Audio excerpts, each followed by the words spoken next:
Coming up later in the podcast, Neo discovers that he is in fact the one, a savior archetype in this universe. And then what happens in the third film? He quite literally dies for our sins. He's kind of like a fallen angel, isn't he? Because he's a former agent of the system, like precisely. Like Lucifer was an angel of heaven, and then he falls from grace. Yes, he was an agent of the Matrix, and now through his contact with Neo, he's been liberated. What was his name? Jerry Christ, was it? Was that his name? I don't know. Some insufferable arsehole, anyways. Some fella thought he was king of kings. King of kings, he said. Fucking arrogant bollocks. Yeah, I've been called egotistical sometimes, but that just takes the biscuit, like. Anyway. I, for one, am glad that they killed him. Oh, no. Oh, if there's a hell, we're going to burn there forever, I'll tell you.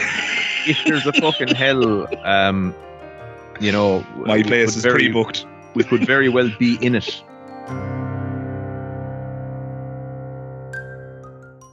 Hello everybody, Magic Skeptic here, aka Magic Dara, and you're all most welcome to another episode of A Magician's Thoughts. Joining me here today for the umpteenth time is none other than PJ from the absolutely awesome and hilarious channel Just The Tipp. PJ, as always, it is an enormous pleasure to have you on the channel, and you're most welcome today, my friend. I'm like the clap, lad. I always come back. That's only if you don't learn your lesson, lad. Well, there are many who don't. Isn't that the truth? Yeah. No, we'll keep conversations about STIs and the like for off air, my friend, okay? Fair enough, okay. We're not going to share that with the audience. Although if I really am the magic skeptic, I should be able to make it disappear. Yeah, you could fucking make money out of that, lad. You should fucking chalk it down. Maybe. I have been, lad. Oh, what? This play. YouTube channel is just a side hustle, you know. Yeah, it's just, that Dara magic away what ails you. But, be it your irrational opinions about things, your skewed worldview, any number of fallacies that you want, I'll spell them for you. I'll fucking take that off your back for you now. Fuck off. Ailments, metaphorical or physical. Yeah. Be they spiritual or philosophical. Yeah. But coming then to the, as you put it, the task at hand. This is our third, and I think actually, given the people who have watched it, much anticipated conclusionary chapter to our trilogy of Matrix discussions, PJ. And the reaction to our first and second one has been overwhelmingly positive, and people are jumping into the comments and they can't wait for the third one, and they're making suggestions for other films that they want us to watch and critique, which I'm very much looking forward to doing, by the way, because that's great. Yeah, no, absolutely. And you and I have had a discussion off air about certain films that we'd be interested in doing, so watch this space for that, I guess. But for now, let's not put the cart before the horse, as it were, and dive into the third and arguably most divisive Matrix film, although it may be divisive is me putting a positive spin on it. Would it be fair to say, PJ, that most people didn't like this one? Yeah, definitely. I think it was critically panned, and anyone who's even a defender of the sequels, as me and you are, we would always concede that there's no two ways about it. It's definitely the weakest of the three. Yeah. I mean, I think it's important that we clarify that before we go any further, that anybody who's going to listen to this conversation, please don't misunderstand. I'm never, and I don't think PJ is ever going to articulate the idea that The Matrix Revolutions is on the same level as the original Matrix film, which is obviously a classic, a hugely influential film. And if you want to hear PJ and I's thoughts on that in full, there's an entire hour and a half there of a first episode to digest. But yeah, I'm never going to defend it and say that it is as good as the first Matrix film. I wouldn't even say it's as good as the second one, as you said yourself, PJ. It's the weakest of the three. I will, however, admit to liking it a great deal, and I think you feel the same, don't you, PJ? Yeah, I do.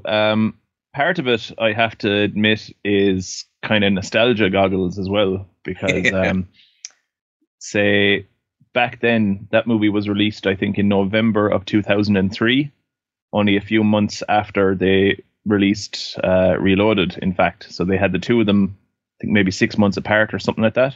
Which is awesome. Why don't you do that anymore? Denis Villeneuve recently released Dune. Now, say what you like about the film, and we've already spoken about it, PJ, but how much better would it have been if they had shot Dune Part 1 and 2 back to back so that they could release the other one 6 months apart, whereas now we're going to have to wait another like year and a half or 2 years or something silly for the next one. Yeah, I think I heard 2023. Yeah, that's a long wait. I mean, don't get me wrong, I'm not massively anticipating the next one. I thought the film was fine, but look, I don't want to derail this conversation with a huge kind of detour about Dune, but just to make the point, yeah. Detours are more my kind of thing. That's what I do. We should get you a job at the council. I'd be right good at that. Yeah, they're great at setting up detours. They torment me on my way to work every morning. And I tell you, there's, especially here in the UK, there isn't a road that they're not fixing. And don't get me wrong, that's a welcome change from Ireland, where there's potholes that your car could literally fall into. Yeah.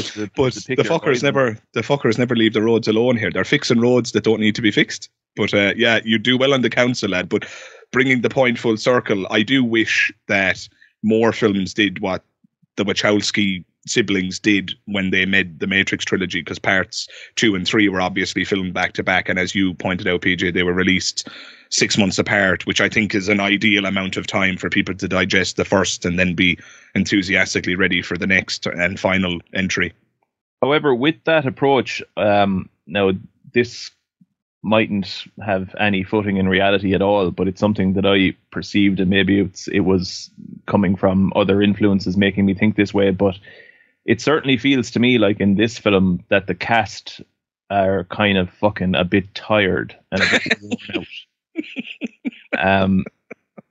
You know, and some of even like the prop work in the backgrounds and stuff is just kind of a little bit lackluster or something in places now, not consistently, but it's kind of like, yeah, fuck it. We have this production here where we're shooting two very high concept sci-fi movies, and everyone is just I don't know, maybe this is a consequence of something else, I don't know, but it feels a bit to me like everyone is a bit fucking worn out. Like there's no standout great moments from characters like what there was in, you know, even like the second one. Like, you know, there's no class dialogue delivered by Morpheus or anything, or I don't know, just everyone just feels a bit tired to me in it. Or maybe that's, you know, maybe it's just because, like, actually, no, this is a film about them facing into a battle that they think is going to eradicate the human race, basically. So maybe it's just everyone is a bit bummed out by that scenario, and maybe they, you know, they shouldn't necessarily be skipping around going, oh yeah, everything's fucking great, because this one is kind of like, oh no, the shit is hitting the fan type thing. Yeah, I mean, you might be onto something. I'd be much more willing to accept that point. I don't know if I can take it fully on board, but I'd be much more willing to accept it if you knew, for example, that the film was actually shot chronologically. Because if indeed, and not many films are shot chronologically because it's just not feasible, practically speaking, and budget-wise and so on, but if indeed it was shot chronologically, then it stands to reason that the cast would have been exhausted by the time that they got to the third and final film, because if it was shot chronologically, those shots would have been shot much later in the schedule. But I would imagine that it wasn't shot chronologically. That's my suspicion. Now, I could be wrong on that. Yeah. If somebody wants to fact check us on that and jump into the comments below and let us know, I'd greatly appreciate it. But I know what you mean, though. And it might not be to do with the fact that they shot it back to back. It definitely feels like the Wachowskis shot the majority of their load in the second film. Yeah, because there's no, like, you know, the whole Battle of Zion thing and all that. While, you know, it's cool and I definitely derive some enjoyment out of it, like it's not the freeway chase from the second one. and it's not Yes. any of the fucking, like, basically any scene from the first one, because like that, the first film is flawless from start to finish. Like, I couldn't agree more. yeah, you know, it definitely does feel a bit like in this one that the wind is still in the sails, but not to this. It's not blowing as hard as it fucking was. You know, It's more of a whimper. Yeah. No, agreed entirely. Yeah. I think one of the greatest crimes of the third film is just how little the film actually spends in the reality of the Matrix. Now, granted, it was all building to this awesome conclusionary epic final battle, which was naturally going to occur in Zion. Yeah. And by the way, I love that. I think the grandeur and the scale of that battle is just unbelievable. I mean, I watched it with my fiance recently, and she hadn't seen it, and her jaw dropped at the moment when all the squids unite together into that. I don't know what you'd call it, like just super squid. Like, yeah, they were kind of all traveling in unison, and they just they converge to make a big fucking base. A phallic. You took the words out of my mouth, boy. You took the Mickey straight out of my mouth. I'd never take it out of your mouth, lad. I wouldn't do that. Not until the task at hand was completed, anyway. Speaking of the task at Gob. The task in Gob, yeah. Oh, Christ. I never speak this way when I do my solo podcast, PJ. You know, it's only when you're on that the filth emerges, which says a lot about you, I feel. Absolutely. Where the fucking conversation just dips into the gutter. I'd have it no other way. Sure, look. No. Is it Yates that had that whole thing? Or one of the boys, anyways, one of them lads. The whole we're on the gutter, but some of us are looking at the stairs type. yes, that's right. Was that Yates? I can't possibly remember, but I remember the quote. I just couldn't attribute it to the correct person. Or was it Joyce? Or that is one of them, anyways. One of them fancy boys. One of those lads we looked at in Leaving Cert when we were doing English. Yeah, one of those fuckers that, like, at the time, funnily enough, it was kind of like, oh, Jesus, I suppose I'll fucking try and eke some type of fucking meaning out of this fucking pretentious toss, and, like, you know, you didn't want to know. But now we voluntarily, dissect said pretentious toss. Yes. Yeah. So, yeah, basically what I'm saying is, with age, we've both become a set of pretentious tossers, lad. Yeah. Well, you know what? I won't deny it. I won't even attempt to defend myself on that charge. Guilty. Yeah, absolutely. If being pretentious was a hangable offence, I'd been swinging long ago, lad. Yeah. Oh, yeah. But sure, look, in the grand scheme of things, you know, causality being a massive theme of the whole Matrix thing. Causality in relation to actual reality. Causality could have determined that the pair of us would be a pair of pedophiles, but we're not. We're just a pair of pretentious tossers, and that's fine. That's kind of a win when you consider those kind of things. Yeah, for sure. Which is always, this is very much a sidebar, but it's always the first thought that occurs to me when I think of people who have gone down a terrible life path and they become a heroin addict or some kind of, you know, unfortunate soul. I just think about the facts of determinism and how determinism is inescapable, and, you know, that person just quite literally got dealt a shit hand, and now they're just living out the consequences of those cards that they had no choice in being handed, you know? Yeah, the dominoes were set where they were set, and they fell accordingly, and that's just what happened.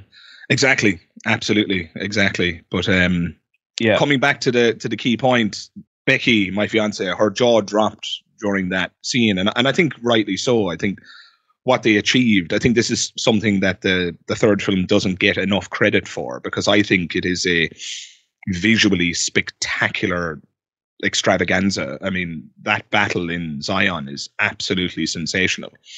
And I know some of the characters in the third one that get more screen time get a lot of flack as well, but I absolutely love the shtick between the general and the underage kid who wants to fight against the machines. When he gets sliced to pieces in his final moments, and he tells the kid that he has to open the door for the hammer to get through. And the kid says, but I didn't finish the training program, and his dying breath, he says, neither did I. And I maybe I'm a sucker. Maybe I'm just a snowflake of some description, but that gets me in the fields every time. I think it's an awesome character moment. I think it's really fucking good, you know? You big fanny, yeah. Do you not like that moment?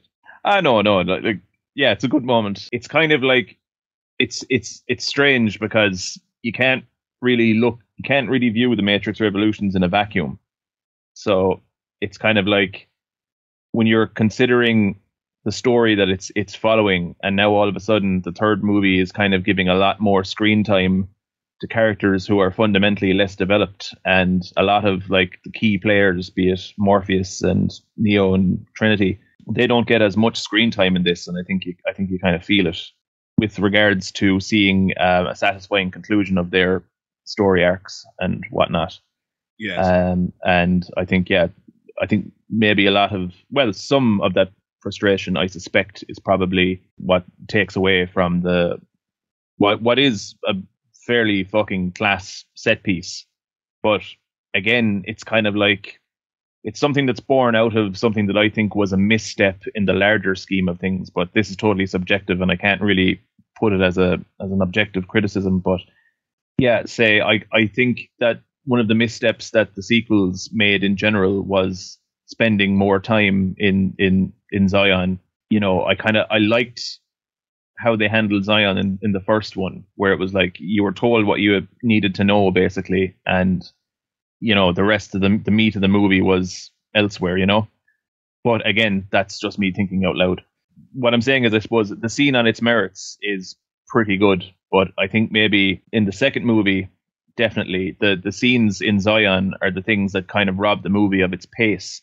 Like the entire fucking rave in the cave blowing fucking Zion, that sequence in the second movie makes everything grind to a fucking halt, and it's utterly superfluous. You could cut that out, and the movie is just unchanged. Oh, you could have just had the speech given by Morpheus, and you could have moved on. But instead, there's a 10-minute orgy scene, essentially. Just to imply or infer that happened. There was no fucking need to spend 10 or 15 minutes bollocksing around there, because that said, the third one, it's not obvious to me that the scenes in Zion are of an equivalent nature. The entire battle in Zion, in my view, is an essential set piece. And I don't know how you could have written that differently. I mean, perhaps you could have given Morpheus a bigger role in the battle or something of that nature. I don't know. Maybe Trinity and Neo could have gotten more screen time, but then by virtue of the fact that they are going to the Machine City, they can't be in Zion and so on. One of the big criticisms that I have of this movie is, and again, this is just fucking personal taste really, but one thing that really pisses me off about it is it doesn't give Morpheus anything to do. He has got nothing to do in the film.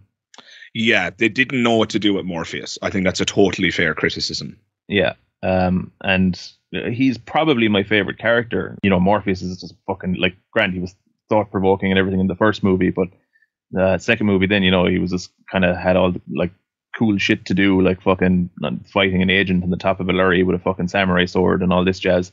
They're like, oh yeah, Morpheus is fucking class. And it was just, you know, but this movie then, by the time we get to this movie, what does he do? Like, he's just there, really. He's rendered a co-pilot to Niobe's captain on the ship, basically. Yeah. That's it. Yeah. That's precisely it.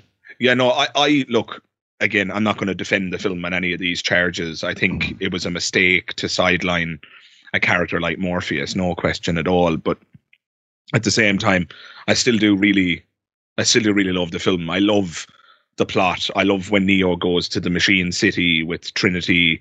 I think Trinity's death is questionable in terms of Keanu Reeves' ability to emote, which is a note I wrote down while watching the film. Some of the bad acting comes from Keanu Reeves himself. I mean, arguably that's the responsibility of the directors as well, because they are supposed to shape the performance both in the editing and on set when they're filming. There's one line I wrote down in particular, which is just, it's got to be one of the worst delivered lines in the history of cinema. And it's when he's in the train station and Sati asks him, "Are you from the Matrix?" And he says, and I quote, "Yes, no, I mean, I was. He literally delivers it like that. Yeah. It's like painfully bad. It's there's not even an attempt at dialogue realism or whatever you want to call that. You know, like I'm going to give you a better delivery right now. Right. Here's my claim. The delivery I'm about to offer is better than what's in the film. Okay, so you're going to ask me, PJ, are you from the Matrix? And that'll be my cue. Go for it. Okay. Are you from the Matrix, lad? Yes. I mean, no. I mean, I was. Right, there's a better delivery. Right. I now I'm just picturing, you know, the Matrix trilogy, but you're the leading man in it. I can imagine these sequences like you're just after fighting Smith down in the subway, and the train is after hitting him, and next thing the train fucking the brakes slam on the train and it stops, and another agent comes out, and I can just imagine you there, but like where in the original it just pans up to Neo and he looks at him and he runs away. I could just imagine you going, fuck's sake. And then just fucking tear up. Bollocks. But of course, I'm being hyperbolic. I don't think I gave a better performance than Keanu Reeves, nor could I ever. I mean, I love Keanu Reeves. I think he's amazing. Some hyperbolic stuff. Hyperbolic. But you know where I'm coming from, right? I mean, some of the acting is just, it's cardboard cutout acting. It's like, it's so transparent, and I guess the word that my mind keeps producing that I don't want to say, but I guess I just have to say it, is it's just fake. It's just super fake, some of the acting, and he's not the only, you know, transgressor of that. But absolutely, like, it is what it is. Yeah, like there's this thing in the last few years that seems to have kind of risen up around Keanu Reeves, and like he's pretty much the internet's favorite person. Yeah, he is. He's pretty awesome, to be fair. Oh, he is. But this is the thing. I remember back then people used to give awful flack to him in that role. But even back then, before he had any of his internet fame and before John Wick and all that jazz, I still just, you know, was mad about Keanu Reeves. I was like, he can do no wrong in my eyes. So like, yeah, it didn't fucking matter. I couldn't be objective when it came to like criticisms of his acting. I just liked him, and I was just like, yeah, fuck it. No, that's him, all right. Like it or lump it. I'm happy out. Yeah, I saw a news story the other day. They were shots from the set of John Wick 4, which I can't wait for. But he was helping the crew carry in their equipment, lighting equipment, and all the rest of it. You know, he's just such a class act. My favorite Keanu Reeves moment in the history of Keanu Reeves is not one that was captured on film in the Hollywood sense. It was during an interview. Is this recently? Not recently, no. It's a couple of years back at least. But he was being interviewed on one of those late night talk shows in America. I can't remember which one it was. It might have been Jimmy Kimmel or one of those. But he was being interviewed, and he was asked directly a question that would be incredibly interesting to me and you, of course, which was, he was asked, what do you think happens when we die? Yeah. And he said, and you know it, of course, he said, I think that when we die, the people who love us will miss us. And I just thought that was such a classy answer. Obviously, you could argue that he's evaded the question, because the questioner clearly wants to know what his metaphysical or philosophical or supernatural convictions are. He hasn't answered that, but still the answer was beautiful and just so endearing and kind and gentle and decent. And so, yeah, I love him. I think he's just a brilliant person. And so when I say that the acting in the Matrix Revolutions is problematic, I'm not putting that on his shoulders. I've already said, been very careful to point out that I think that also comes from the directors on set shaping the actor's performance, and in the editing suite in terms of which shot they go with, and so on and so forth. Yeah. So I think, given the fact that we're giving Keanu Reeves lots of praise and lots of love here, I think it's a high time that we perhaps discuss some of the things about the film in lieu that we like. You know, we're giving him great praise in lieu of a standout performance, but he's still getting praise nonetheless. Yes. But I think it's important that we also discuss some of the things that we like in the film. I think, on balance, the conversation thus far has been focused on the ways in which it fails to meet the expectation that the audience had at the time, expectations that were, of course, created in the furnace that was the mammoth, that was the first film, right? And expectations that, at least in my view, were only delivered upon in the second film. Of course, lots of people disagree, but even the people who don't like the second film, they dislike the third one even more. So what I want to do now, PJ, if you'll join me on this journey, which I'm assuming you are, given the fact that you're here, is put in some kind of a defense for the film and why we think the film is awesome. And I'm happy to go first if you'd like. Yeah, absolutely. So one of the things I love is the film's commentary on dualism. Now, granted, this is set up in the second film, and I think it's paid off in the third one, because it's proven, it's shown irrefutably that Neo is in the Matrix without actually being, quote, jacked in. Yeah. So I've written down a couple of lines of dialogue here. When he's unconscious next to who turns out to be Agent Smith's real life equivalent, again, something that was set up in the Matrix Reloaded, when he comes through the telephone signal into an actual living, breathing human being's body. Yeah, it's your man Bane, who has essentially been hijacked by the consciousness of Smith. A performance that doesn't get enough credit, by the way. That performance is sensational. Yeah, there's actually, like, that guy, he does Hugo Weaving better than Hugo Weaving does. Yeah, absolutely unbelievable. That, I say, this is the thing, right? The third film gives that character an immense amount of screen time. I'm ashamed to say I don't know the actor's name, so you'll have to forgive me, dear listener, but yeah, I don't know the actor's name, and I should, because that performance is absolutely sensational. But before I get sidetracked, what they say when Neo is lying on the table is that, and I quote, his brain is emitting waves or signals consistent with someone in the Matrix. Yeah. And then, of course, Neo goes on to ask the Oracle, which we'll get to in a moment. I want to talk about the Oracle as well in the recasting. Yeah. But he says to the Oracle, tell me how I separated my mind from my body without jacking in, is essentially what he says to the Oracle. That's the note that I've written down here. And again, the film seems to be articulating this idea that the mind is separable from the body, which in philosophical terms is referred to as dualism, or you might call it substance dualism or Cartesian dualism, the idea that there's two types of substances. There's physical substance and soul substance. Yeah, and the Wachowski seem to be big into that, and it certainly is a massive theme of the third film. You'd have like the corporeal and the astral or something like that. Yeah, absolutely. Yeah, the kind of like a metaphysical, non-physical self, i.e. a soul, and then a physical self, like a corporal, like physical substance made up of the periodic table of elements, essentially. Yeah. But I love all that. Like, this is like, Same, I don't think the third film gets enough credit. Like, now you could argue, oh, but isn't that introduced in the second one? And, you know, Neo at the end is outside the Matrix and he still manages to kill the squiddies as they attack, and he's using his Matrix powers even though he's in Zion. Yeah, it's set up there, but the payoff and the delivery and the explanation is all given in the Matrix Revolutions.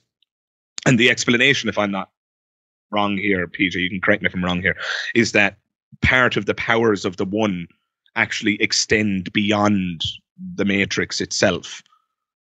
Isn't that the explanation that's given? Am I right? Yeah, like I've read things about it, like people kind of apologizing for it, because it was something that I heard a lot of when people would be criticizing the film. They're like, oh yeah, but it doesn't make any sense. He starts going into the Matrix and he's not plugged into it, and he kills the machines in the real world, and there's no explanation ever given for it. And it kind of seems like it's purposefully that way, because it's dipping its toe into that whole supernatural realm. But, it is. Oh, absolutely it is. But that is the explanation. I think it's unfair for people to say that it's not explained. It is. Like, this is what I wanted to get to, PJ. It's like, this is the expression of the Christ narrative. Yeah. Absolutely. That's what the third film is. For better or for worse, the third film reveals that Neo really is a savior and that he is a supernatural entity to one extent or another. I mean, the fucking crucifix itself appears on his chest when he sacrifices himself at the end of the film. How much more do you want to be beaten over the head with it to realize this? And of course, Christ, when he died, resurrected from the physical to become an a non-physical entity, a spiritual entity, according to scripture. I obviously don't believe this, but clearly the film is going for Neo. Jesus, Magic Skeptic. I do pegged for a serious Christian altogether. That Magic Skeptic lad, he's a bit skeptical. I should never clarify that I'm an atheist in your presence, because you do this every time. What? You don't believe in God? In that exact same tone, you fucker. And will continue to do so. Oh, I've no fucking doubt. He wouldn't be a man to leave a fella go. You don't take any prisoners, lad. No, conviction, lad. I've great time for conviction. Sure, look. In all the wrong places, maybe. Yeah, you can sing it. But yeah, I mean that is the explanation. But you know, I've said this on my channel numerous times, despite the fact that I'm a non-believer. I absolutely love religious iconography and symbology and storylines in films. I absolutely love it in The Matrix. One of my favorite action films of all time is The Book of Eli. And if you've seen that film, it's just riddled in faith talk and God is real and all the rest of it. I mean, I love supernatural. Yeah. I love all those films about, you know, demons are real and we have to summon Christ to perform the exorcism. I love the Conjuring movies and all that stuff. I love it, love it, love it. And so when I see that kind of iconography and symbology appearing in The Matrix, I eat it up. Maybe I'm alone. Clearly we're in a very small fan group here, PJ, but I love all that stuff. I think it's amazing. Absolutely. It's like it serves the same purpose insofar as, well, it serves the same utility that I derive from, you know, not to say that I'd be fucking reading the Bible fucking, you know, most nights of the week or anything like that, but, you know, kind of the actual text.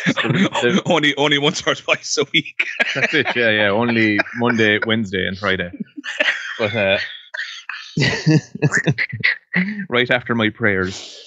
But right after the rosary. Yeah, right before a massive wank. only after a decade of the rosary. Yeah, decade of something anyway. But chalk it down. Yeah.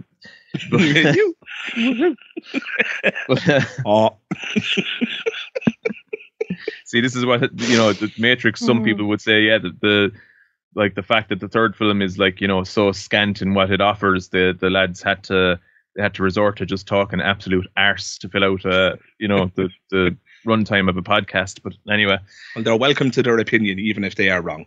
Yeah, there you go.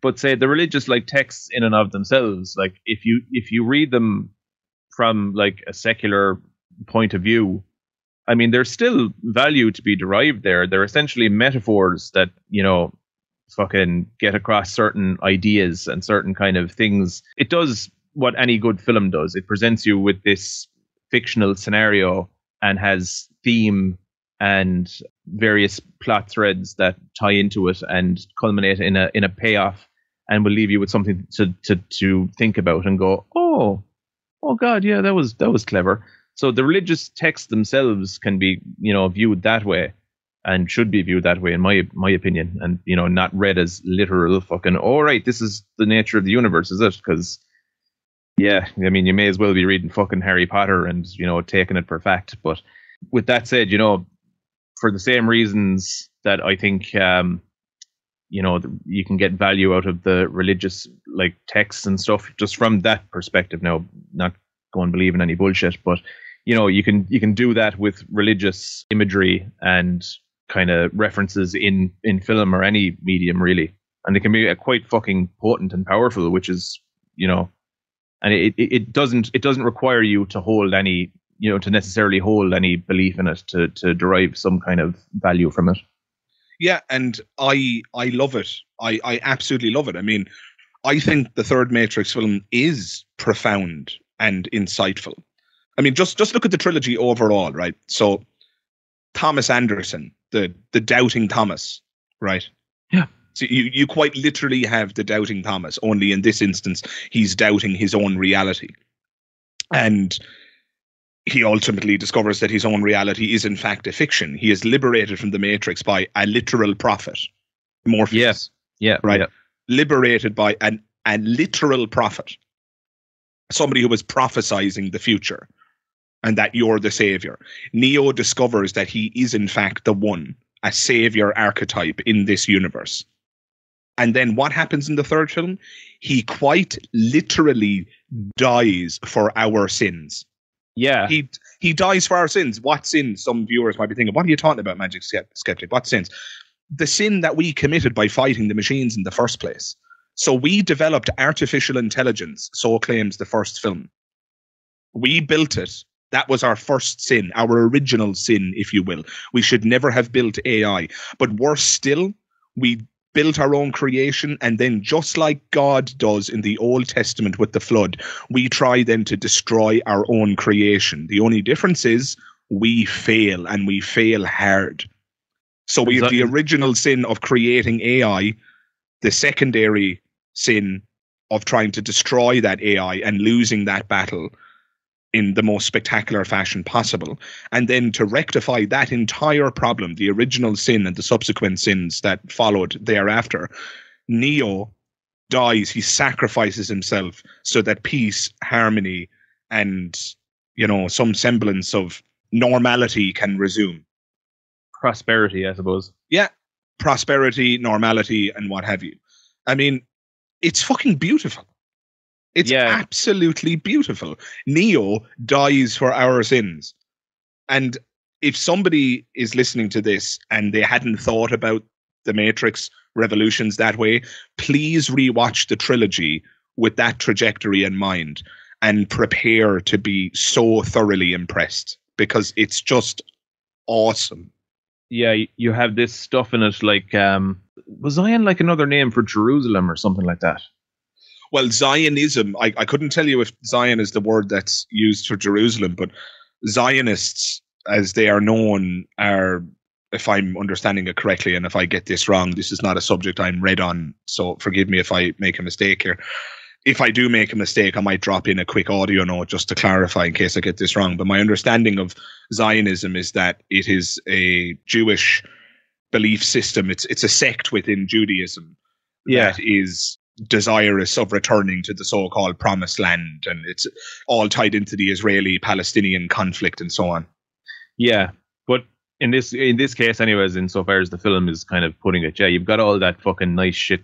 Like we were talking about it earlier on, like Zion is literally getting destroyed in the flood of fucking machines. You know, they're flooding into it like a big fucking wave, and it is all very biblical, and that's fairly fucking cool anyways. Well, yeah, I've just Googled it here. So Zionism is both an ideology and nationalist movement that espouses the establishment of and support for a Jewish state centered in the area roughly corresponding to Canaan, the Holy Land, the region of Palestine of Eretz Israel, on the basis of a long Jewish connection and attachment to that land.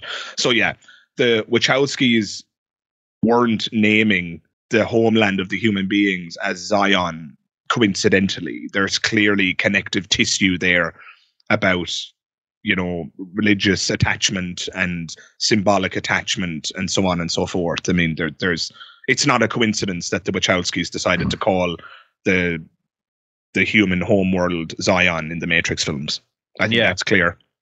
Yeah, what I think has kind of got a little interesting plot progression is like, you know, the first movie set up the whole Christ narrative thing, only for the second movie to deconstruct it and to basically show it for what it was intended to be, yet another system of control in the cog of the machine's supremacy. So he finds a way, despite the faithful getting disheartened by the reality of what was going on, but he finds a way to somehow transcend that terrible set of circumstances and save the day, essentially. Which is directly analogous to Christ. Yes. So in the New Testament, God is going to punish the world. He's going to punish man for all of the sins that they have committed. But then Christ introduces the loophole. Christ says, now depending on whether or not you're a Trinitarian, this makes more or less sense, because if you're a Trinitarian, it's God speaking to himself here. But that acknowledged, let me just explain the point. So Christ says to God the Father, forgive them, for they know not what they do. You know, I'll take the sins of the world on my head. You take all of their sins, you add them all up together, you put them all on my head and give me a punishment that would be the equivalent to all of their punishments added up together. When I explain this to students in school, because a lot of students don't understand the logic of Jesus died for our sins, etc., etc. And so how I explain it to them, if there was a class of 30, I say, look, guys, imagine each and every one of you got a detention for some wrongdoing that you committed in school. Each one of you was given an hour. If you add all that up together, you've got 30 hours of detention. Then I say, let's imagine I loved you all so much that rather than you each doing 1 hour of detention, I just do all 30 hours in your stead. And so that's essentially the role that Christ plays. He acts as a loophole for everybody else. Now, to say nothing of whether or not this is ethical, by the way, I think it's horrendously unethical.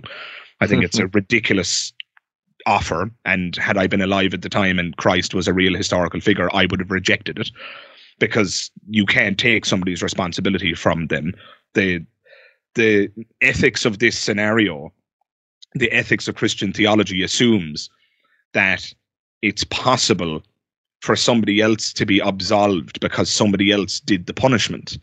But that doesn't map onto my view of ethics, and I've yet to see a compelling explanation for how it could in fact be moral or ethical, or why a human sacrifice was even required. But look, all those questions are questions for another day. Just to make the point here in the comparison to the Matrix, Jesus serves as a loophole by sacrificing himself so that nobody else has to be punished for their sin. Neo does exactly the same thing. Rather than humanity being punished by the machines for making that silly mistake right in the beginning of creating them to begin with and then trying to destroy them and hence turning them into enemies, rather than human beings having to be punished for those sins, Neo takes their place on the cross. I mean, this could not be more profound and more comparative than it already is. One could argue that they literally beat you over the head with that metaphor. I don't happen to believe that they do. I think perhaps putting the cross on his chest was pushing it a bit, but I still think that it was executed brilliantly. Executed being the key word there. Yeah, this is he's picking up the tab for the fuckery of mankind. Fair play to him. Yeah, that is kind of how it's referred to in the literature. Some Christians refer to it as ransom theory. That Christ is the ransom that's being paid so that we might all be saved. Ransom theology, yeah, it's a huge deal, huge literature attached to it. I wouldn't profess to be very well read on it at all, but yeah, that's exactly what's going on. And so I have to just say it. And I know this is anathema to many of our listeners because they're, statistically speaking, they're likely to be in the don't like the third film category by virtue of the fact that most people didn't like it. But I just think they're wrong. And of course, all film is subjective and there's no facts here. It's just a question of taste. But I just fundamentally... Or lack thereof. Yes, I just fundamentally disagree with the taste of people who say that the third film is not rich with subtext and philosophy and profundity, because it is. I mean, unless I've just dreamt everything I said in the last 30 minutes, unless I've just invented it all and it's one big hallucination and I'm attributing to the script something which isn't there, I don't have in a dream, Dara. Yes. I'm in a matrix of my own, because I'm trying to be humble here when I say unless, but I don't happen to think that anything I've said is up for debate in terms of what's there in the script. I think it's quite obvious that the Wachowskis were going for the Christ narrative, and that the different pieces of evidence from the script that I've cited, be it the cross on the chest or the Neo, sacrificing himself for the sins of humanity and all that, I think it's all there and plain to see. And I think an awareness of those themes and that symbology fundamentally adds to a person's enjoyment of that third film. Yeah, as well as that, I suppose we haven't said anything about him up until now, but I do love the whole Antichrist figure in Smith, and how he is kind of, and there's a piece of dialogue that he gives towards the end of the film, but it more or less compounds his position as the embodiment of nihilism completely. And I like that idea as well, that this nihilism, this blackness is spreading throughout the entire world and consuming every mind. It's a very kind of like, oh shit, end of days, we're all fucking losing hope. But, in, you know, a very real physical sense, but kind of spiritually and mentally and whatever way you want, you know, philosophically. He's kind of like a fallen angel, isn't he? Because he's a former agent of the system, like precisely. Lucifer. Like Lucifer was an angel of heaven, and then he falls from grace. Yes, he was an agent of the Matrix, and now, you know, through his contact with Neo, he's been liberated to the extent that one can be liberated. Yes. Given the whole strong theme of determinism in this movie, but. Yeah, so Smith, Joe, the scene where he takes over the Oracle and he becomes like super powerful from that point. I think a lot of people give that scene shit where he's doing that Joey does the laugh. Yeah, that is a questionable moment in my view as well. Again, it's all subjective, but that didn't work for me either. It felt like a Power Rangers villain or something. Yeah. It definitely. It was like the bat from Sesame Street. You know, it was just something very and pantomime about it. Yeah. That's definitely all true, but for those reasons, I kind of love it. You know, I loved how shit it was. Yeah. I couldn't argue with someone for a second. It's like, you know, that is daft as fuck, but I fucking love it. You know, I'll allow you to defend that moment by yourself, lad. Just for the record, everybody, I did not like that moment. So if you want to attack anyone in the comments, you may attack PJ. Brand, attack away. But like, I thought I got numerous things out of it. Like, for one, I was laughing. Two, I was kind of like, yeah, fair enough. And there's something that I liked about the idea of, like, you know, this fucking character who's just been so stern and poised for as long as, or, you know, all the way up until this point, and finally just breaks into maniacal fucking laughter. And it's like, it's at such odds with him. And maybe it's just that it's a shit performance and he was doing grand up until that. And, you know, but there's something about it that just works for me on some level. There's a lot of shit like that in the third movie. Like the whole completely fucking ridiculous set piece fight that they do at the end where he's fighting Neo and all that kind of thing. Like, a lot of that is fairly questionable in its quality, but I love the visual of it. Like, I don't think it's questionable in its quality at all. I mean, forgive me for saying so. Maybe people are going to vomit when I say this, but I think the climactic fight is incredible. I love it. I think it's absolutely awesome. I think that fight is what Zack Snyder wanted the fight at the end of Man of Steel to be, but it isn't. The fight at the end of Man of Steel between Superman and Zod, Michael Shannon, is that his name? Yeah. Michael Shannon and Henry Cavill.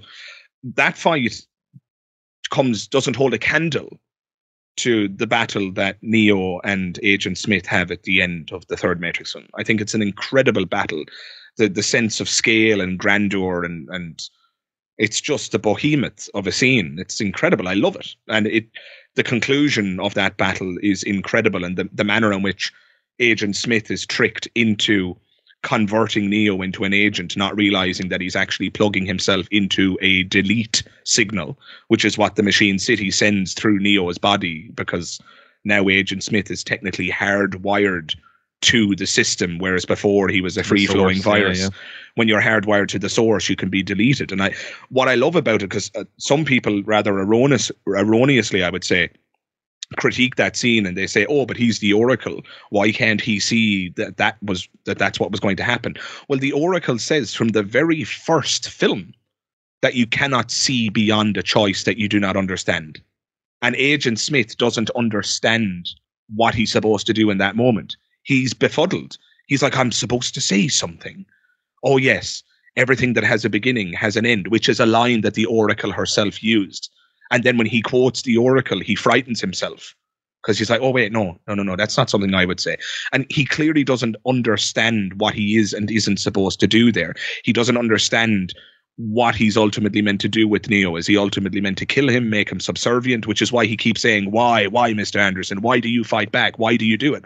He doesn't understand the nature of what you might call choice, inverted commas, in a deterministic system, or why someone might cling on to that idea, despite the fact that it might in fact be erroneous. So he doesn't understand, and that's precisely why he can't see past that moment, which is his ultimate undoing. Again, he subsumes Neo and they send through the delete signal. And I just think that is such an intelligent dispatch for a villain. Like, when does that ever happen in a film where the big bad who's become invincible is dispatched in an awesome and intelligent and logical way? Usually there's some silly kind of ex machina moment where the hand of the writer becomes apparent, like in the Hulk. Fucking MacGuffin. We've spoken about the Hulk battle in the Avengers Age of Ultron film, where Hulk is supposed to just get angrier and angrier the more you hit him, but the fight ends with Tony Stark's Hulkbuster just punching him once more in the head, and of course that knocks him out, which is silly. That's a silly ending because that doesn't make sense. It doesn't work. But the ending and the dispatch of Agent Smith is so intelligently thought out, and it's so thematically relevant. It goes all the way back to the first film. Yeah, like if you have like a fictional universe and you lay down parameters, you have to abide by those parameters, or else you just undermine the premise itself. Yes. And that's exactly what his dispatch does. It doesn't undermine the parameters. It, in fact, honors them. It honors the parameters because the Oracle said from the very first film, you cannot see beyond the choice that you don't understand. And Agent Smith doesn't understand what he's supposed to do or not do in that moment. And it's perfect. It's perfection. I'm sorry, but it's just pitch perfect. It's fucking beautiful is what it is. Well, here's the thing. I agree with you on paper insofar as I think the idea and the trajectory is solid. But when I was kind of nitpicking at the quality of the final battle and everything that comes after it, then I adore the idea of the whole thing, and I love the visual of it. I love the fucking piss and rain. Oh, man. Yeah. And the music. Bum, bum, bum, bum, bum, bum. The music in that scene is fucking sensational. Oh, man. The hairs are standing up my arms right now. I actually want to go watch it right now again. Yeah. Like, I'm actually such a sucker for this. Yeah. Like, I love everything about it. I even love the idea of them flying around the place fighting like two superheroes or superhero and supervillain or some shit like that. And it's completely bullshit, and I could completely understand why it wouldn't be to someone's taste and completely daft, but I, for one, love it. But the thing with me... Aren't those people being inconsistent, though? Because like at the end of the first film, he stops bullets and then flies into the air. And then everybody says the first one is a masterpiece. Like, where did they think it was going? But sorry, look, I'm interrupting your point, so... it would be remiss of me not to interject and say that. I really feel like people are inconsistent. Oh, well, I thought it was a bit silly with them flying around the place. Oh, but him stopping bullets was okay in the first one, was it? Oh, okay, I see. Well, a lot of the people that would be of that opinion would also be of the opinion that they shouldn't have made sequels flat out, and that the first movie should have been an isolated thing and they should have stopped there. And once the story concludes with the whole payoff to the hero's journey thing, and now he's incorporated the whole Christ thing, and he takes off, and you end on that point, that it's fine to end there. If you escalate to there, grand. But if you go beyond it and into crazy territory, I think that's where some people draw the line in the sand. Yeah, I know, but I'll never understand those people because it's just that doesn't make sense to me. It doesn't matter that they made 75 sequels to the Halloween film, the John Carpenter's Halloween.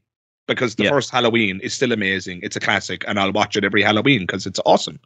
Doesn't matter that they made a whole bunch more that were shit. That's irrelevant. Like it doesn't change anything about the fact that the first film is brilliant. If you make a sequel to a film and somebody doesn't like it, that doesn't change the fact that the first film is awesome. Now, if somebody is going to say, oh, but what happens if the second film changes the mythology and retroactively affects things in the first one? Well, you just don't focus on that then. You just don't pay attention to it. So I do this all the time. So, for example, the latest Halloween movies that came out, Halloween in 2018, directed by David Gordon Green, I think his name is, and the sequel, Halloween Kills, both of those are direct sequels to the 1978 classic. They've ignored Halloween 2, 3, 4, 5, 6, Halloween Resurrection, and the Rob Zombie films, of which there were 2. They've ignored all of those. They've just said, yeah, none of those have happened. These are our sequels. And I actually prefer the 2018 Halloween and the one that just came out recently that's still showing in theaters. That's Halloween Kills. I think they're better sequels to the original 1978 classic than the original sequels were that came out in 1980 and throughout the 80s in general. And maybe it's just because I can compartmentalize my mind and other people can't, but it just doesn't offend me. It doesn't matter that the newest Star Wars trilogy was shit, because I still have episode 4, 5, and 6, which are sacrosanct and awesome, and I will rewatch them at my leisure. You know? Yeah, it seems as if there is there's a lot of people out there, and when I was younger, I was definitely one of them. Like, say for instance, my favorite series of games is the Metal Gear Solid series, and the first 3 games, I absolutely adore them. Like, they're flawless to me. I fucking, I played them more than I played anything. But when they made the 4th one, I fucking hated it. I was like, this is the worst thing that's happened ever. And I was like, actually fucking depressed after it for a while, because I was like, that let me down so badly. Yeah, because you're invested. Yeah. I'll be disappointed if The Matrix Resurrections is terrible. But if it's terrible, I will just ignore it. That doesn't exist as far as I'm concerned, and I'll still have my Matrix 1, 2, and 3, and that'll suit me. Precisely. But I remember for the longest time, like, I was just kind of like ruminating on how fucking disappointed I was with Metal Gear Solid 4. I just thought it was rubbish. Like, I just was like so pissed off because the trailers and everything, like, there was a lot of brilliant ideas in it, and I could do an entire series of podcasts going on about it. Not sure anyone would want to listen to the fucking thing, but that's besides the point. Eventually, I got to the stage where, as far as I'm concerned, in my head, there was no Metal Gear Solid 4. There's the first 3. That's all that exists in a vacuum, and that's it. Fuck off beyond that. Yep. Like. And anybody can do that. Now, look, maybe I'm being presumptuous. Maybe there are some people who find that difficult to do. Well, for those people, I guess I just have to say my heart bleeds for you, because that sucks.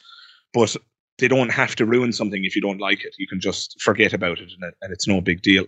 I remember one of the culprits of this is, in fact, Quentin Tarantino. I can't remember now for the life of me, because it was probably just one day when I was just cycling through YouTube videos, just wasting my life away, because, something I do all too frequently.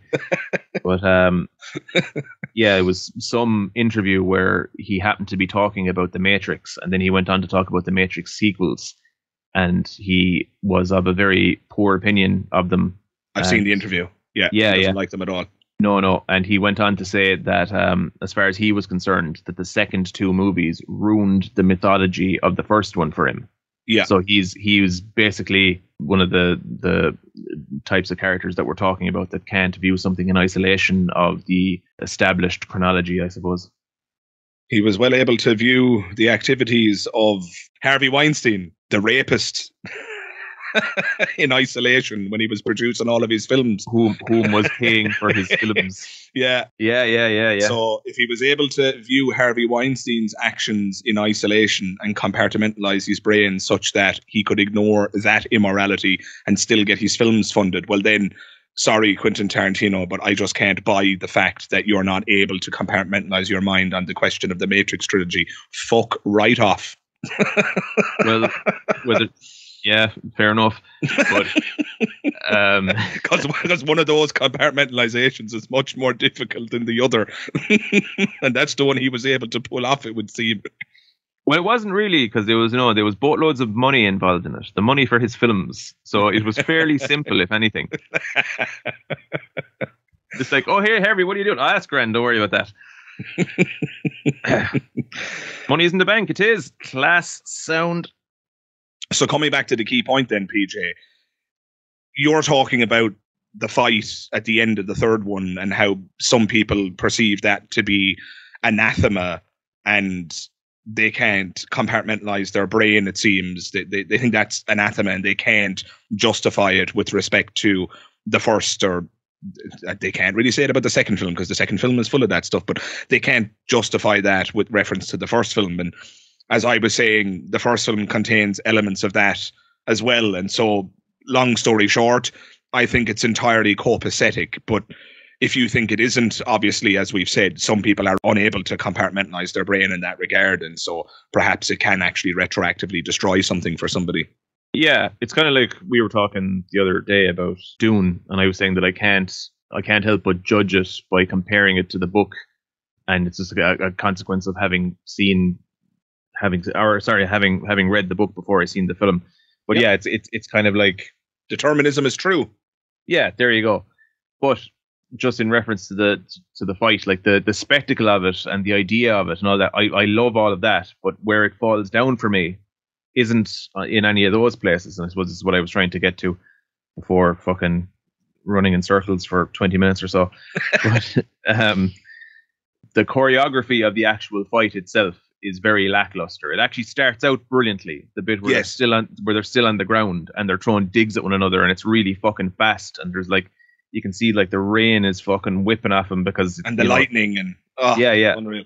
it's class. But when it goes beyond that, when it gets inside the building, like it's fine, it's serviceable. There's nothing terribly wrong with it. But this is, once you're doing like the third movie in a trilogy, things should be escalating in terms of like everything. Basically, this should be like the zenith point of everything, and It should be the best choreography, the best fight scene. But their version of escalation was quite a literal escalation. They escalate into the sky.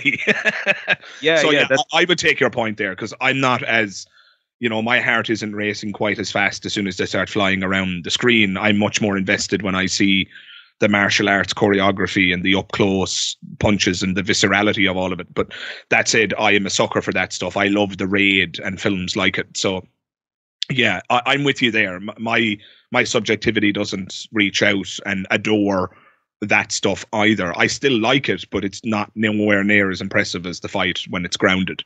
Yeah, you see, like it pains me as well, because there's so much about it that I love. Like I said, I love the idea, the visual of the entire world that's been engulfed by, nihilism in the form of Smith, and just the pissing fucking rain and the entire world just being Agent Smith, but him just trading blows with one of them.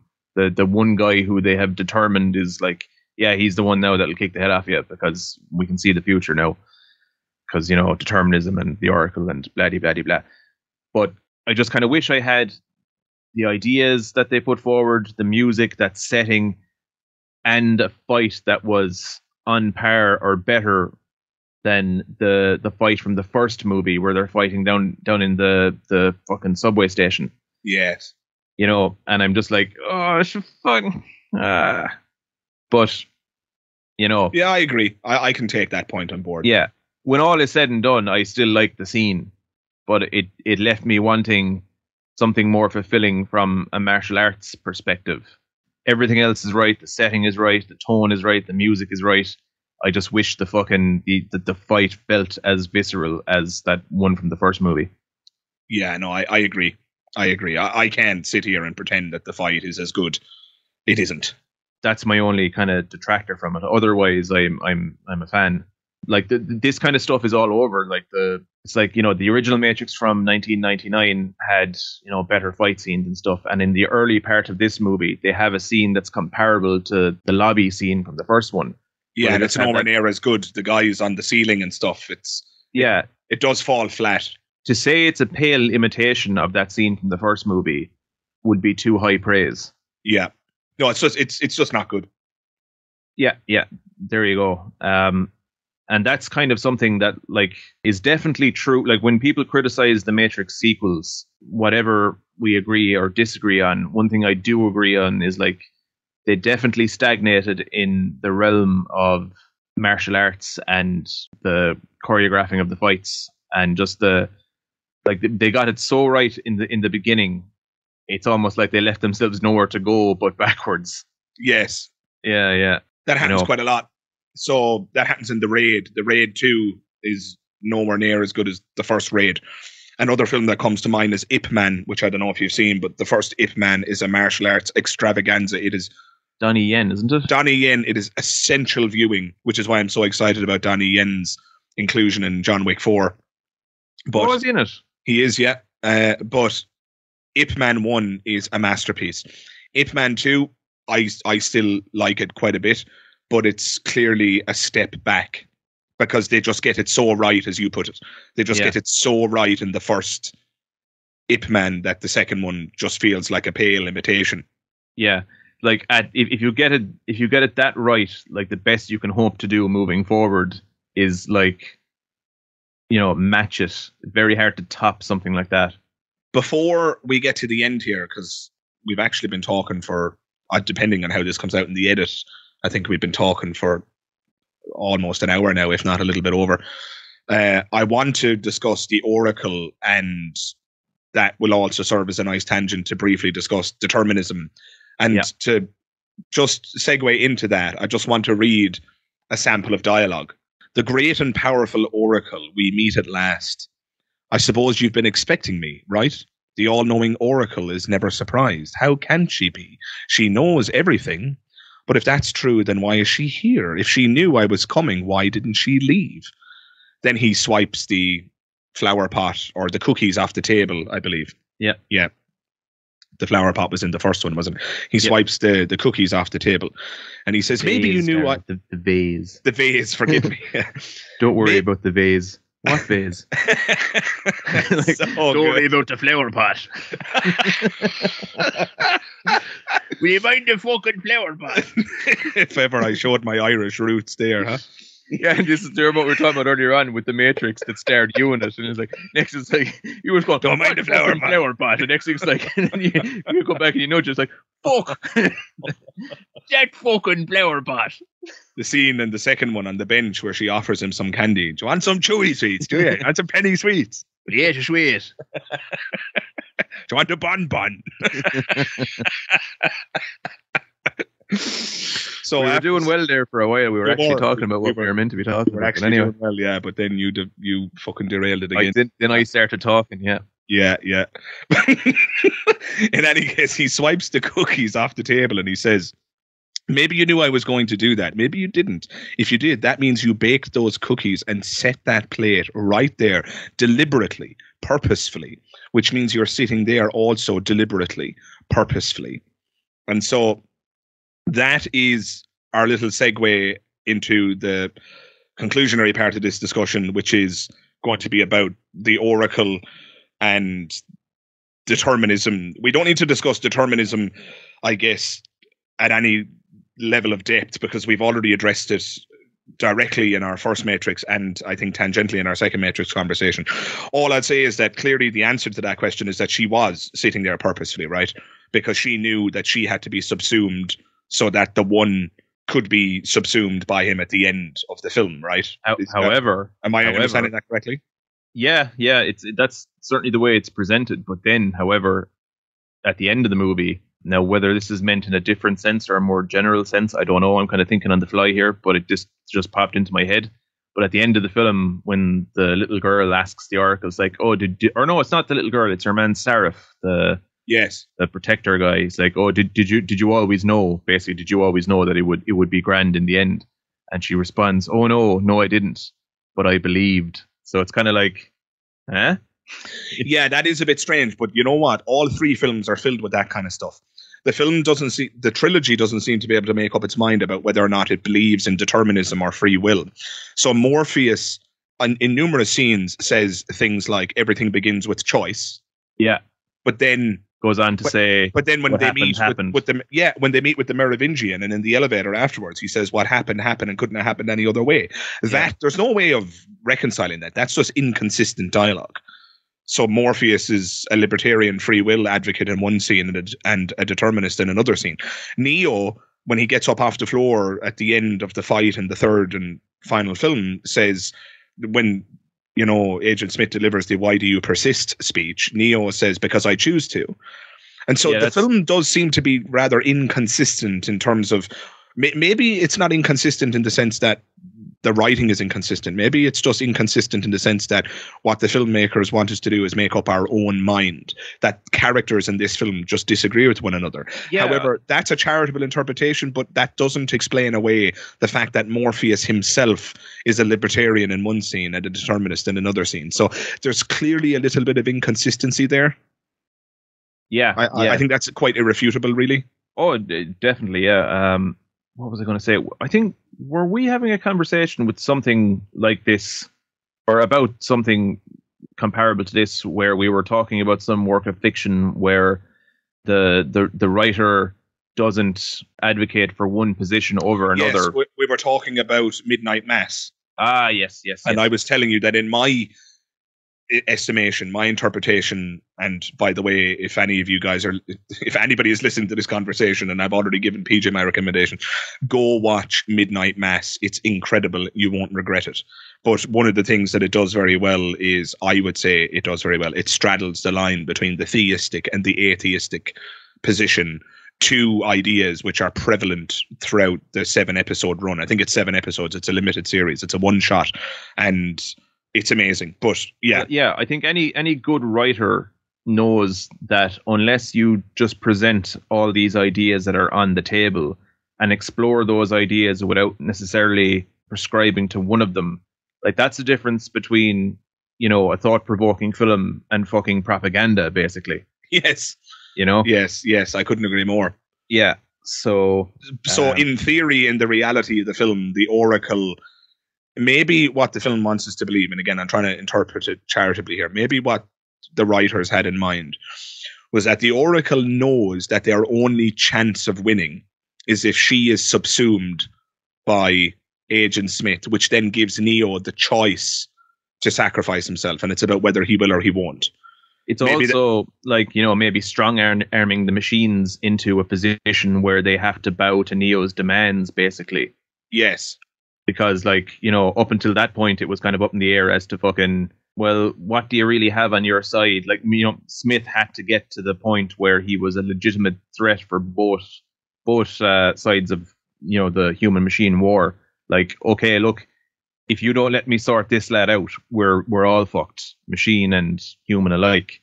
Yeah. So we're going to have to strike some kind of a deal. So, yeah, there you go. Sorted. Figured out.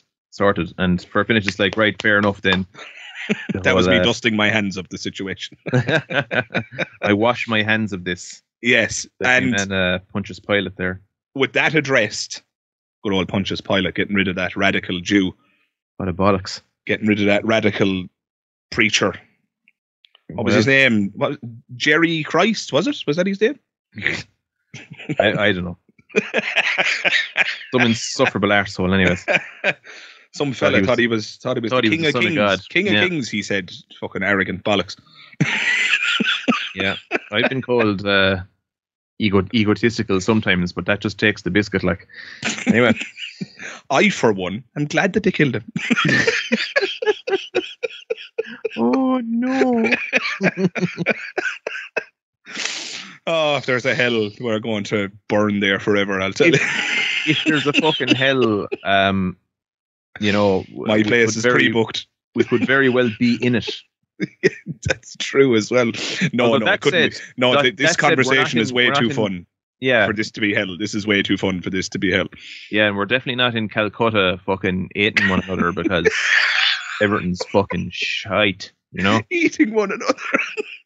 I assume they're starving out there. I know it's shit crack out there for probably a whole fucking load of reasons. And yes. Just acknowledging how fortunate we are to not be somewhere like that. Yeah, I couldn't agree more with that acknowledgement. But in closing, back to what's important, the Matrix Revolution.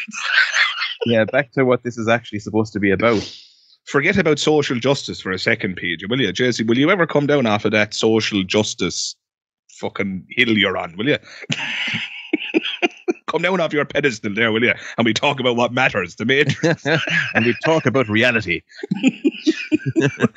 I hate to close on a negative, but we have to address this. The recasting of the Oracle and how it's handled in the script. It's just an abomination. I'm sorry, but it's just utterly despicable the way they decided to handle it. Admittedly, when one of your key actors dies, there's never, a perfect solution, but there are better solutions on offer. I have no problem with the actor that they recast to play the Oracle. I actually think she does a serviceable job. Obviously, you miss the original actor because she was just so fucking good, but she was fine. She did a good job. I thought she was perfectly fine.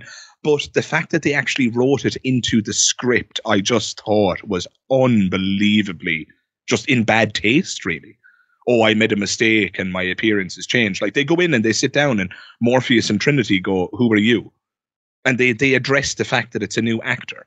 What were they thinking, PJ? It's certainly, it certainly lends a level of contrivance to what, you could consider to be an already contrived plot. We're already, we're on top of dealing with things like now Neo is killing machines in the real world and, going into the Matrix despite not being plugged in. On top of all that, now we're dealing with all this jibber jabber about why the Oracle doesn't look the same. You should just say nothing. Like, they should have just said nothing. Recast her, and then the actors on screen just act as though that's the Oracle. Like, what are you doing? Like, either that or write her out of it. Now, I admit she couldn't have been written out. I think that would have been a bad move as well. But just recast and say nothing. Like, I just feel like it was in such poor taste. It was such a terrible idea. Yeah, well, you wouldn't know. Like, maybe because the woman who originally played the Oracle, Gloria Foster, was the actor's name. An amazing actor. Yeah, she was great. But maybe it was a case of, these ideas weren't fully fucking baked, because this obviously happened during production, and it was kind of like a do or die type thing. Now I'm apologizing for it, but at the same time I don't know, but I do agree it added another layer of contrivance to the film that it could have done without. The explanation presented was just a bit like, fuck off, will ya? Neither here nor there. Yeah. So in closing, PJ, then I thought it might be nice to close out our trilogy of Matrix discussion / reviews with a rating. So I'll give you my ratings first, and then you can tell me if you agree with them or disagree with them. I'm just going to do a simple out of 10, right? So for me, the first Matrix is a 10 out of 10. The second Matrix, the Matrix Reloaded, people are going to hate me for this, but I firmly believe that it's an 8 out of 10. And then I would say that the third and final one is, I'm undecided, it's a 6 or a 7 out of 10. That for me is the trajectory.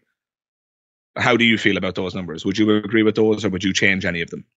I'd be fairly with you on that one. Like, for its flaws, the third movie has some moments that there's a lot of shit dialogue in it. There's a lot of really bad dialogue in it. I remember we were discussing it there earlier on. This actually follows my favorite piece of dialogue in the movie, but that piece of dialogue is where Smith is basically kind of going, "Oh, why do you do it, Mr. Anderson? Why I've got the dialogue here. Yeah, why keep fighting? Yeah, go for it. Shall I read it? Yeah, do, because I love this. This is dialogue that I've always stuck in my head, and I remembered it after first viewing. I was like, oh my god, that's class. It's awesome. I had it ready because I knew that we were going to discuss it at some point, and we're at the end of this conversation, so why not finish on an awesome note as opposed to the negative note of the Oracle recasting? Yep. So Agent Smith, why, Mr. Anderson? Why do you do it? Why get up? Why keep fighting? Do you believe you're fighting for something, for more than your survival? Yeah. Can you tell me what it is? Do you even know? See, I'm getting very Hugo Weaving. Is it freedom or truth? Perhaps peace? Could it be for love? Yeah. Illusions, Mr. Anderson. Vagaries of perception. Yeah. Temporary constructs in a feeble human intellect trying desperately to justify an existence that is without meaning or purpose. Yes! And all of them as artificial as the Matrix itself, although only a human mind could invent something as insipid as love. I knew you could finish it for me. Yeah. You must be able to see it, Mr. Anderson. You must know it by now. You can't win. It's pointless to keep fighting. Why, Mr. Anderson? Why? Why do you persist? To which Neo says, because I choose to. That's the piece of dialogue I hate. I hate just the bit at the tail end where he responds, because I choose to. It's like fucking, if I went over to visit you one day and you were dressed as Ronald McDonald, fucking painting a cat. Was that the best thing you could think of, me being dressed up as Ronald McDonald? It was the first thing that came into my mind for some reason. What? Because why I think I came up with Ronald McDonald. You know why I am after coming up with that? That I'm tempted to put that as the thumbnail. Just me as Ronald McDonald. People, the Matrix Revolution. So hang on now. Do you have a Ronald McDonald costume? Am I remembering something? I don't. Not but so it would much be imagining it would be super easy to put my face on a Ronald McDonald picture and just put that as the thumbnail. That is just a massive temptation, and determinism will be the ultimate decider on that one. Yeah. No, anyway, make your point. Yeah, I imagined going to visit you in your gaff in Tanland, and then what kind of hit in that kind of circuit of memories is kind of after going to the cinema over beyond myself and yourself and Becky as well. We'd often fuck off to the cinema, and then we'd end up coming back out of it, and we'd end up going to McDonald's. So when I went into that memory bank there, I just went visiting Dara. McDonald's, oh yeah. And Ronald McDonald spawned in my head. So there you go. But anyways, another massive fucking digression. So yeah, if I came in one day and you were dressed as Ronald McDonald and you were painting a cat, and I was like, why Dara? Why are you dressed like Ronald McDonald painting a cat? And you know, your explanation was because I choose to. Yeah. What? Yeah, in that scenario, you're quite right. The response would just be a non-response. However, and maybe I'm engaging in apologetics here, and I don't actually quite know what point I'm going to make yet, but I'm going to have a go at it. The whole point of Neo's character is that he's going against the grain, right? He's introducing into this system something that it's never had before.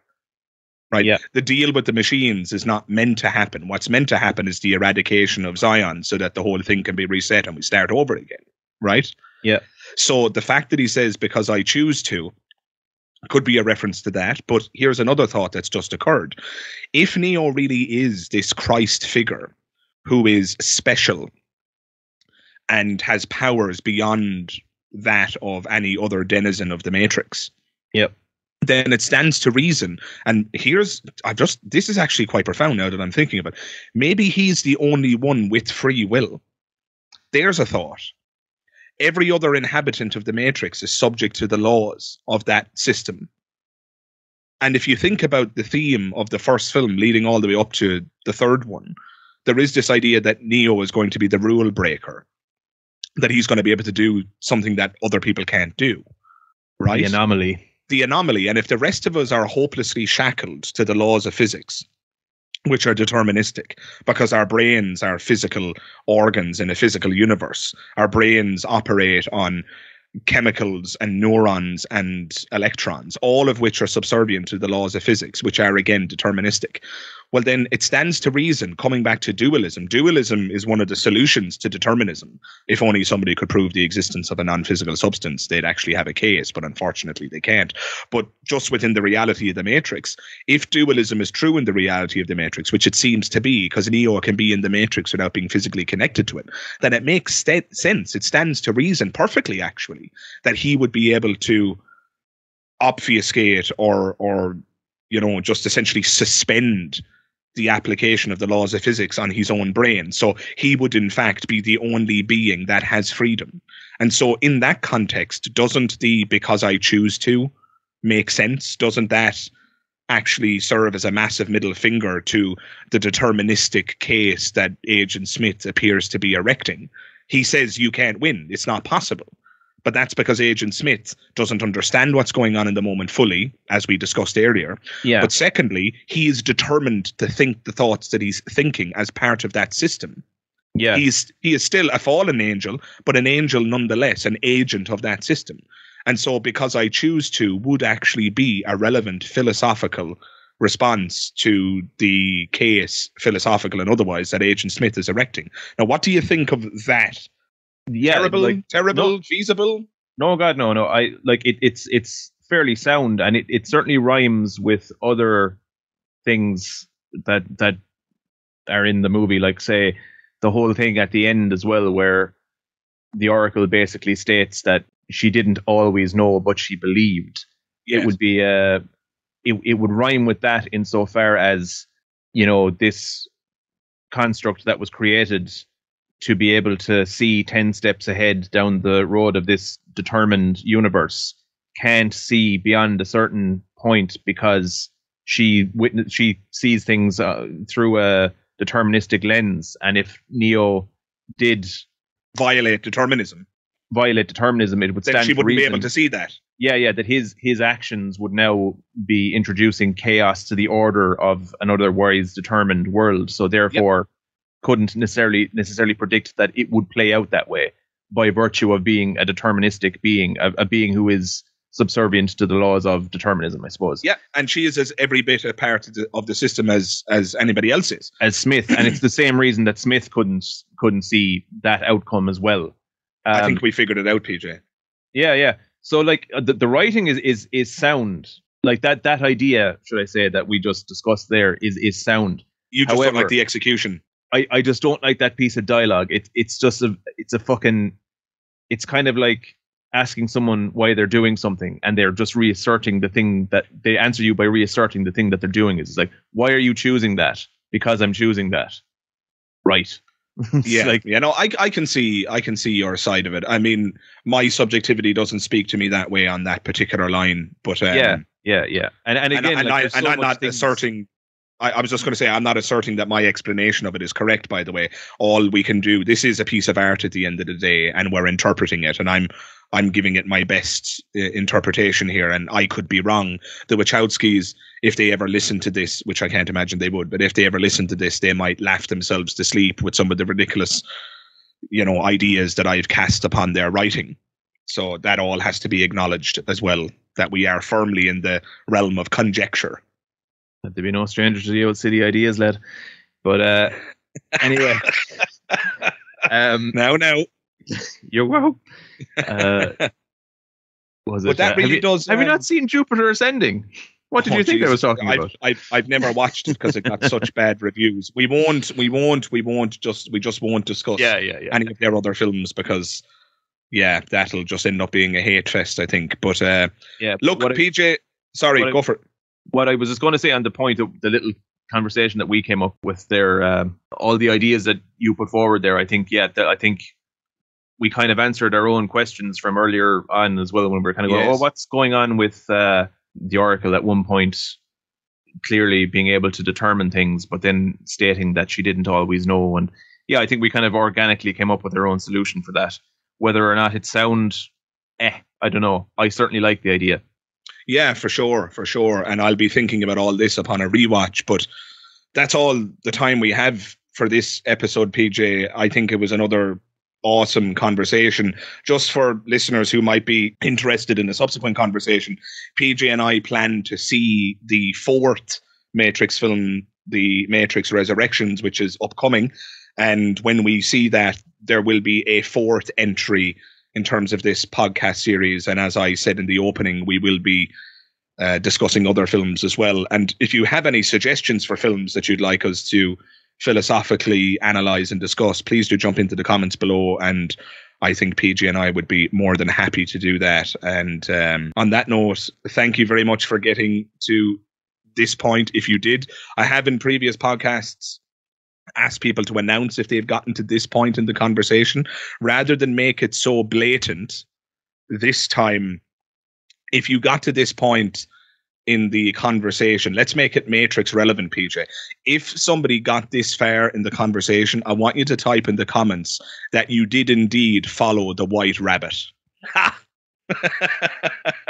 So if you got to this point in the conversation to confirm to PJ and I that you in fact got this far, I want you to type in the comments below, along with whatever else you want to say, by the way. Just make sure you include a little statement that says you did in fact follow the white rabbit. And or else another good one would be the line that the Oracle delivers at the end, just I believed. That's it. That's another good one. So either of those. Either of those. Nothing else will do. Either of those. Nothing else will suffice. I won't hear of it. I'll block you from the channel if you say anything else. Those comments will be deleted straight away. So I followed the white rabbit, or I believed. That'll do. But PJ, thanks very much for joining me here again. This is our third Matrix conversation, and I have to say I've absolutely loved it. I love these dialogues. I can't wait to do the fourth one. Who knows? It might end up being a shit show. But if you want to find PJ online, guys, he's got an amazing channel. I'm sure most of you know about it already. It's called Just The Tipp, and it's an amazing channel filled with very, very funny and yet profound and insightful philosophical commentary. And so I'll allow you to discover that. The link will be in the description below. So PJ, did you want to say anything in closing, anything to announce, or any channel update or anything like that just before we wrap? Well, I'm working on the third episode of what I've been calling the Dole trilogy. I hope to have that out this side of Christmas because they take an awful long time to fucking make. I've got a fairly elaborate idea for this one, so it might take a while. But if anyone is familiar with the channel, there's some fairly good stuff coming. Well, good if you liked what you saw before. If you didn't like it, you won't like this probably. But then again, if you didn't like it, you won't be watching it. So if you didn't like the earlier stuff, you won't be watching this stuff. So yeah, there you go. Well, I for one can't wait, PJ, and thanks again. Ed. That's all that matters. As long as you were watching, you do it all for me, lad. You do it all for me, don't you? And do it for someone. Thanks, PJ, for joining me here again today. And of course, thank you, dear listener, for joining us on this trilogy of conversations. And we hope to see you in the fourth and what will probably be the final Matrix conversation, if indeed they don't make another one after that. So thanks, and we hope to see you in the next one. All the best. Bye-bye.